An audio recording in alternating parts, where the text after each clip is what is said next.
Witajcie moi drodzy jachtomaniacy i zaczynamy pierwszy Yacht Tour na Poland Boat Show 2025. Dzisiaj zaprosimy Was jednak do Yacht Touru po nietypowej jednostce na moim kanale, a mianowicie jednostce żaglowej. Mam do zaprezentowania Wam dzisiaj Maxusa 30, który jest też premierą tegoroczną.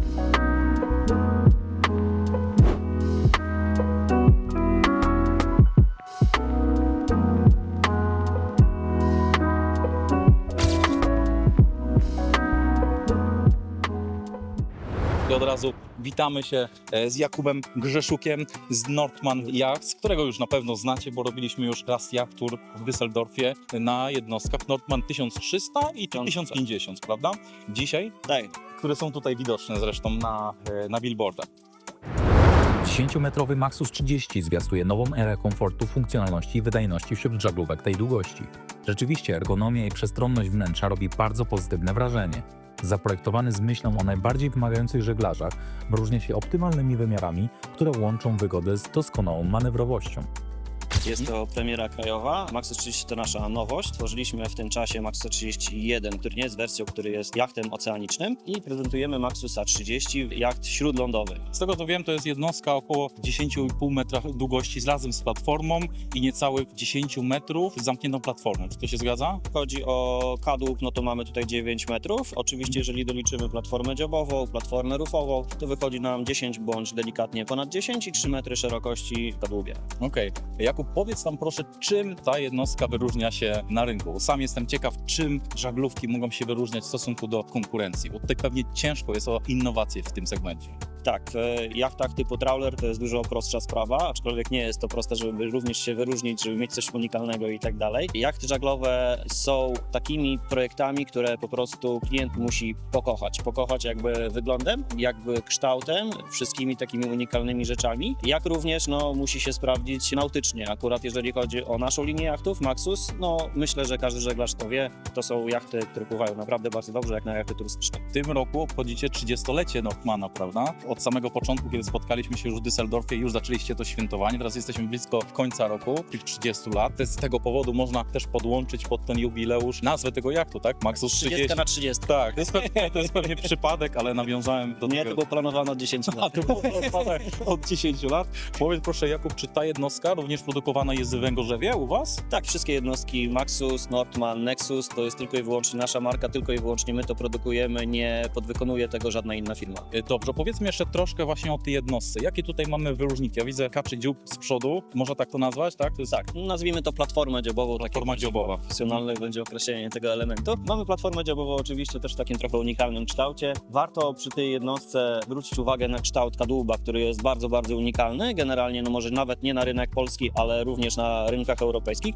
Jak zobaczymy, on jest mocno załamany w kilku płaszczyznach. Nie jest to łatwe do wykonania, aczkolwiek na tym jachcie postanowiliśmy, że zrobimy coś świeżego. Projektant też dał z siebie bardzo dużo, żeby takie kształty wyprowadzić. Myślę, że to jest właśnie też bardzo, bardzo ważne przy tego typu jachtach, bo trzeba pokochać. Jak na jednostkę 10-metrową, wiem, że w środku, za chwilkę zrobimy oczywiście jacht po tej jednostce, ale wiem, że w środku wysokość stania to jest 1,90 m, prawda? Więc to też jest dosyć wysoko, więc jest bardzo, bardzo przestronna ta łódź w środku. Tak, są to już pewne standardy, które po prostu już na takich jachtach występują. Oczywiście nie mówimy tu o jachtach regatowych, tylko o jachtach turystycznych i tutaj jakby to jest już taki po prostu standard, w który trzeba się zmieścić. Oczywiście nie można zrobić tego przesadnie wysoko, bo wiadomo, jacht żaglowy ma to do siebie, że ten środek ciężkości, trzeba dbać o ten środek ciężkości, żeby ten jacht się właśnie bardzo dobrze też nautycznie sprawdzał na wodzie. Wiem, że tutaj w zestawie, w cenie podstawowej mamy też ruchomy miecz. Tak, to jest standard tej jednostki, to jest naturalna rzecz przy jachcie śródlądowym. Standardowo mamy miecz tylny. Oczywiście dostępna jest również wersja taka stabilniejsza, która może być uniwersalną wersją, może być wersją właśnie na całe śródlądzie, na wybrzeże i nawet na morze, wtedy jest to wersja szybrowa. Ile koi mamy tutaj dostępne? Ile osób tutaj możemy przelansować? Jeżeli chodzi o same koje, to możemy przy tak zwanych dodatkowych kojach rozkładaki kajakach, potocznie to sformułowanie ujmując, możemy nawet zmieścić do 10 osób, aczkolwiek oczywiście 10 osób to jest dość ciasno jak na taki jacht, ale jest taka możliwość. Jeżeli chcielibyśmy jakby wygodnie funkcjonować na tym jachcie i żebyśmy mieli pełen komfort, też żeby załoga miała pełen komfort na tym jachcie, to tak najlepiej jakby 6 osób to jest taki najlepszy układ. Wtedy mamy 3 kabiny, po 2 osoby w kabinie, mesa jest pusta, tak więc jak ktoś chce wieczorem wyjść, skorzystać z toalety, czy po prostu spędzić jeszcze trochę czasu jakby w tej wspólnej przestrzeni, to nikt nikomu nie przeszkadza. No właśnie wiem, że ta łódź jest dostępna w 2 konfiguracjach, 2-kabinowa i 3-kabinowa. Dokładnie. prawda? 2-kabinowa jest to wersja taka, nazwijmy to, my to mamy nazwane armatorską wersją. Wtedy zmienia nam się trochę układ, bo tutaj mamy bardzo sprytnie zrobioną i wykonaną toaletę z prysznicem, która jest trochę modyfikowana, daje nam możliwości jakby pełnego wymiaru w wersji 3-kabinowej, a jeżeli chodzi o 2-kabinową, to wtedy mamy 2 bardzo wygodne kabiny, kabinę rufową i kabinę dżebową i wtedy mamy po prostu bardzo dużą toaletę z oddzielnym prysznicem. Maxus 30 w podstawowej cenie możecie nabyć za kwotę mniej więcej w przedziale od 90 do 120 tysięcy euro netto. Jeżeli jesteście zainteresowani zakupem tej lub innej jednostki od Nordmann Yachts, odezwijcie się do mnie na maila, a postaram się przygotować bardzo atrakcyjną ofertę specjalnie dla Ciebie.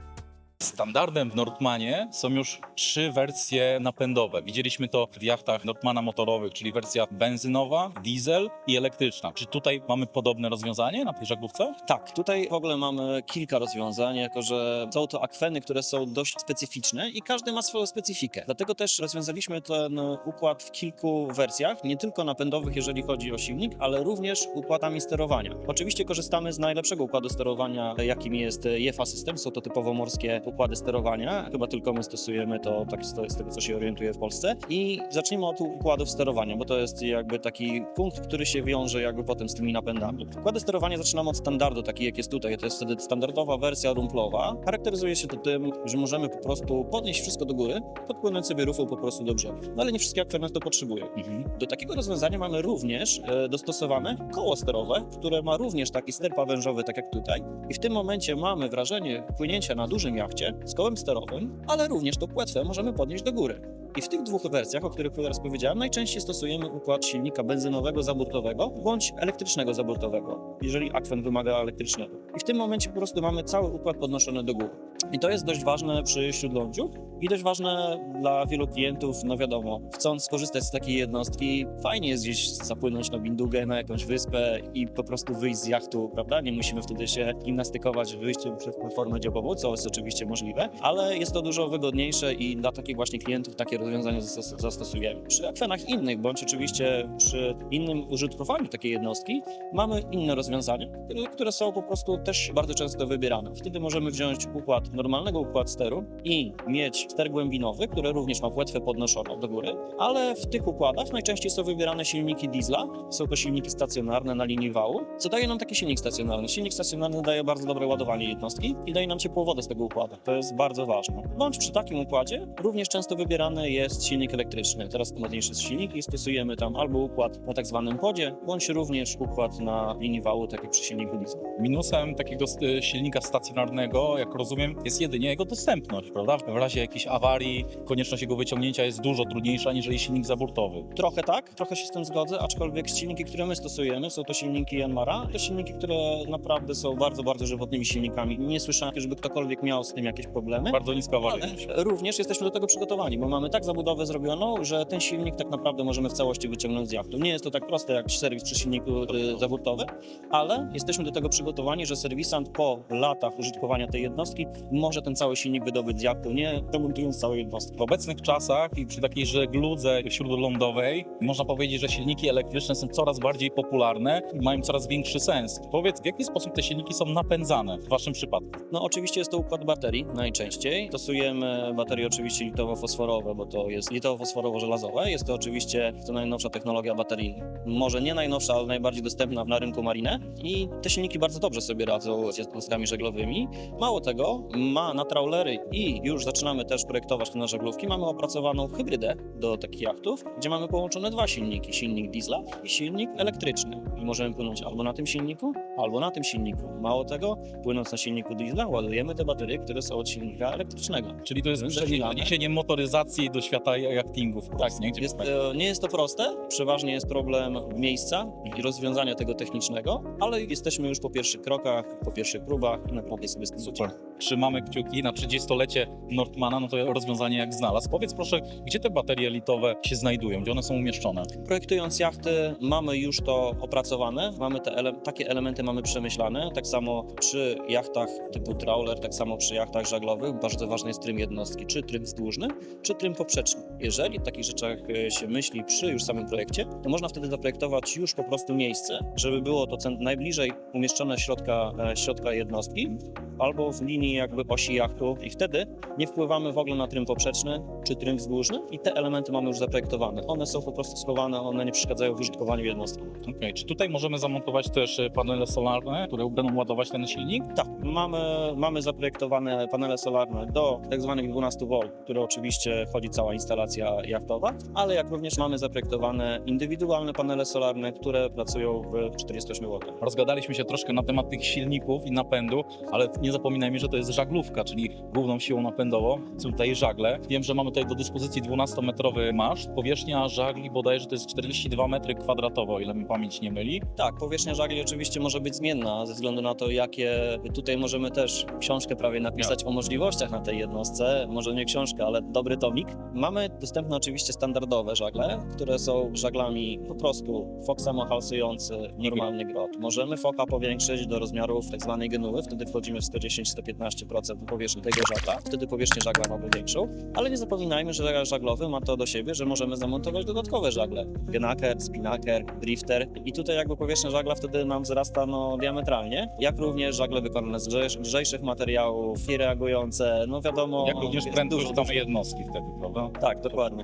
No, mówimy cały czas oczywiście o żeglarstwie turystycznym, nieregatowym, ale wiadomo, na wodzie jest coś takiego, że każdy żeglarz płynąc jednak tego przeciwnika gdzieś na wodzie widzi. Absolutnie. Więc ten kolejny żagiel tutaj się przyda absolutnie. Jakub, bardzo serdecznie dziękuję Ci za wprowadzenie tej jednostki. My w tej chwili zabieramy się za jachtur po Maxusie 30. Chodźcie zobaczyć, co ta jednostka ma do dyspozycji, co ma do zaproponowania dla Was w tym roku. Zapraszam.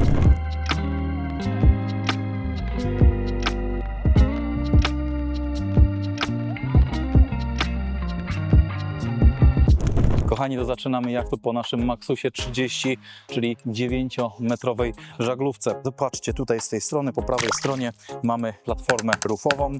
Z lewej i z prawej strony wszędzie bakisty. Tych bakist jest naprawdę dużo. Mamy jedną, drugą, trzecią i czwartą, bo są jeszcze tutaj pochowane. To, co Wam system nagłośnienia po lewej, po prawej stronie. Nad nami bardzo fajne, przydatne bimini, kabel stany, oczywiście do foka po lewej, prawej stronie. Tu jest to miejsce, o którym mówił Jakub, gdzie może być zamontowane koło sterowe. Jeżeli nie chcecie kupować tej wersji jednostki, no to posługujemy się rumplem, który jest zamontowany wtedy w tym miejscu. Tutaj jest oczywiście też możliwość zamontowania stolika. Chodźmy teraz na dziób tej jednostki. Mamy tutaj półpokłady po lewej i prawej stronie takie same. Tutaj zadaszenie nad wejściem pod pokład, relingi bardzo przydatne po lewej i po prawej stronie. Okienko dachowe, które nam daje dopływ świeżego powietrza do kabiny. Tutaj drugie okienko do kabiny dziobowej. No i ten kaczy dziób, o którym wcześniej wspominaliśmy, do którego przyczepiona jest oczywiście kotwica. W tej chwili nie mamy zamontowanego masztu, ponieważ wysokość hali nam na to nie pozwala, ale mamy tutaj 12-metrowy maszt z minimalną powierzchnią ożaglowania 45 m2.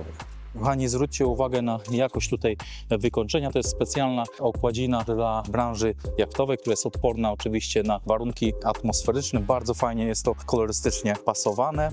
To, co zwraca uwagę tutaj, to bardzo szerokie wejście pod pokład. Zobaczcie, jak tutaj jest komfortowo. Można się obracać naprawdę w każdym kierunku. Troszkę tych żaglówek już zwiedziłem, więc czuję tą przestrzeń wokół mnie. Oczywiście tutaj mamy zabezpieczenie nad nami. I chodźcie, zapraszam Was do środka. Naprawdę nie będzie przesadą to, że jestem zachwycony ergonomią tej żaglówki. Tak jak wspominałem, byłem już na niejednej żaglówce. To jest 9-metrowy jacht i naprawdę dział R&D Nordmana tutaj się mocno postarał, dlatego że widzimy bardzo ergonomiczne i innowacyjne rozwiązania, które pozwalają nam poruszać się tutaj w bardzo efektywny sposób. Ale po kolei. Patrzcie, tutaj mamy oczywiście podnoszone schody, mamy wielką bakistę pod schodami. Po lewej stronie mamy kambus, oczywiście zlew.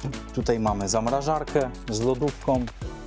kolejną bakistę malutką do przechowywania. Zwróćcie uwagę tutaj na wysokość stania. Mamy 1,90 m. Ja tutaj się zupełnie swobodnie mogę poruszać po tej jednostce. Mamy tutaj mały lufcik na dopływ świeżego powietrza. Mamy też okno dachowe, które tutaj nam robi bardzo dużą wentylację. Mamy kuchenkę gazową, takie małe półeczki, które są niezbędne w części kambuzowej. Po lewej stronie od kambuzu mamy małą kabinę rufową, chociaż mała to jest troszkę przesada z mojej strony, bo zobaczcie, ile tutaj jest miejsca.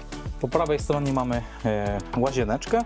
Zobaczcie, mamy takie zwijane harmonikowo drzwi. Bardzo ergonomiczne rozwiązanie znowu działu R&D Nordmana, które pomaga zoptymalizować przestrzeń w tych zawsze małych łazienkach na żaglówkach, na jednostkach żaglowych, ale tutaj jednak to rozwiązanie pomaga bardzo fajnie przemieszczać się po tym miejscu.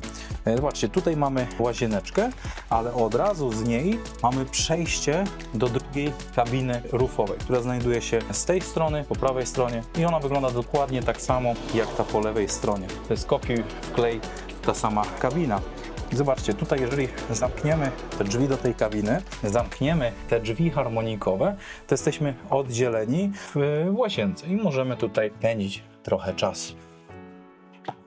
To jest łazienka oczywiście z prysznicem. Zobaczcie, tutaj mamy instalację prysznicową. Teraz zamykamy te drzwi harmonikowe i od środka zobaczcie, ile nam się tutaj zrobiło przestrzeni. Jednocześnie mamy tutaj kabinę prysznicową w tym momencie. Tutaj widać, że mamy odpływ zrobiony, więc można wykorzystać tą jedną przestrzeń do dwóch celów. Pamiętajcie, że przestrzeń na jachtach żaglowych musi być zawsze bardzo efektywnie wykorzystana. Tutaj widać rzeczywiście pomysłowość działu R&D Nordmana. Tutaj po lewej i po prawej stronie mamy malutkie okienka, mamy tutaj też takie malutkie kotary, którymi możemy zasłonić okna, ale zobaczcie na ten stolik części centralnej, który jest bardzo rozmyślnie znowu przygotowany przez inżynierów Nordmana. Po tej stronie mamy odsunięty ten stolik i zobaczcie, jednym ruchem podnosimy tą część, tym samym stolik nam się powiększa, ale również zwróćcie uwagę, że mamy tutaj taki podest, który się obniża.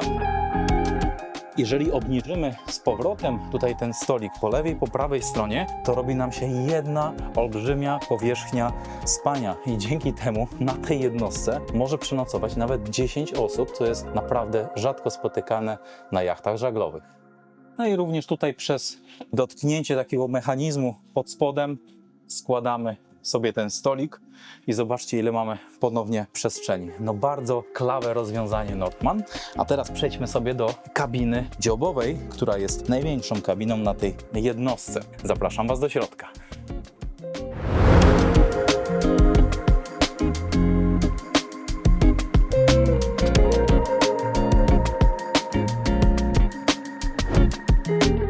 Moi kochani, ja pozwoliłem sobie tutaj się rozłożyć na tej kabinie dziobowej, ale tylko i wyłącznie po to, żeby pokazać Wam, ile tutaj jest miejsca. Spokojnie dla dwóch dorosłych osób tego miejsca jest aż nadto, a Wasze dzieci możecie położyć w kabinie rufowej, a tutaj jest kabina właścicielska dla co najmniej dwóch osób. Po lewej i po prawej stronie mamy pełno miejsc do przechowywania. Tutaj również szafeczki po lewej i prawej stronie. Tutaj mamy gniazdka ładowania USB i standardowe, lufcik okienny, duże doświetlenie, no i za nami też przydatne lustro, których bardzo często na żaglówkach brakuje.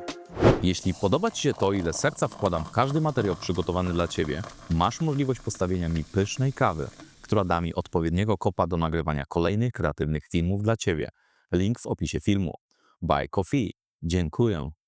Jakub w międzyczasie opowiedział mi o bardzo fajnej historii na temat mniejszego typu tego modelu, czyli Maxus 22, który odbył historyczny i bardzo ważny rejs, ale tutaj już oddaję Jakub Tobie, jakbyś mógł powiedzieć, czym charakteryzuje się ta jednostka, jakie tutaj ma rekordy w swoim posiadaniu. Tak, to była wielka sprawa, nie tylko jakby dla nas, ale myślę, że ogólnie dla Polskiej Rzeszy Żeglarzy. wspaniały żeglarz Szymon Kuczyński postanowił przyjść do nas z trochę zwariowanym pomysłem, no, który nam się spodobał. Lubimy wyzwania i powiedział, że chciałby przepłynąć glob na naszym Maxusie 22. Na początku wydało się to trochę takie śmieszne i trochę przerażające, no ale jeżeli mieliśmy potencjalnego żeglarza, który wiedzieliśmy, że może sprostać takiemu wyzwaniu, no to rękawica została rzucona, którą Który to był rok? podnieśliśmy. To był rok chyba 14, przepraszam, tam na tablicy ekspansja i rekordy jest faktycznie rok 14. W 14 roku Szymon opłynął, jeżeli gdzieś się z datą strzeliłem, bardzo przepraszam, ale tak mi się wydaje, że to był 14 rok.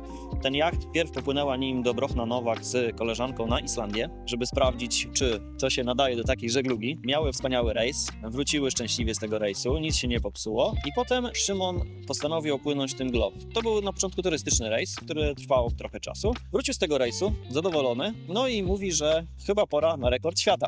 No i to się wydarzyło. Między 2017 a 2018 Szymon opłynął samotnie, bez pomocy, bez silnika, rejs dookoła globu, tą samą jednostką, także zaliczył drugie kółko tą samą jednostką, ale ten rejs był bez przystanku, tak więc było to coś wielkiego i był to rekord świata. Niesamowite. Co prawda z wielkimi przygodami, bo na przylądku Thorn położył tą łódkę 2 razy. Pomagaliśmy mu wiedzą, zapleczem, takim supportem technicznym. Ale nie fizycznie. Nie fizycznie niestety nie mogliśmy. Jak połatać z powrotem maszt? I wyobraźcie sobie, że polaminował z powrotem maszt, postawił wszystko z powrotem i dopłynął z powrotem do portu i ten rekord zrobił. Ja dziękuję. Takie historie są przepiękne i tym bardziej jesteśmy dumni, że dokonał tego Polak. No i jeszcze tym bardziej Jesteśmy dumni, że dumni, na że waszej na- jednostce. No, Dokładnie, to już jest w ogóle. Powiedz proszę, ile czasu mu zajęło płynięcie globu bez tutaj wsparcia silnika? Nie chciałbym cię skłamać, bo nie pamiętam po prostu, aczkolwiek ofiaruję ci książkę z całym rejsem, gdzie dokładnie sobie przeczytasz o wszystkim, ile to dokładnie trwało i myślę, że tam jest również dziennik, dzień po dniu, co się działo, co się wydarzyło i tak dalej. Tak więc zapoznasz się z tym. Chyba jedziesz na wakacje, prawda? Tak jest. Będziesz miał lekturę na wakacje. Będę miał czas, żeby się zapoznać. Jakub, jak zawsze bardzo dziękuję za wspaniały prezent, a ja mam tutaj w przypisach albo w głosówce powiem,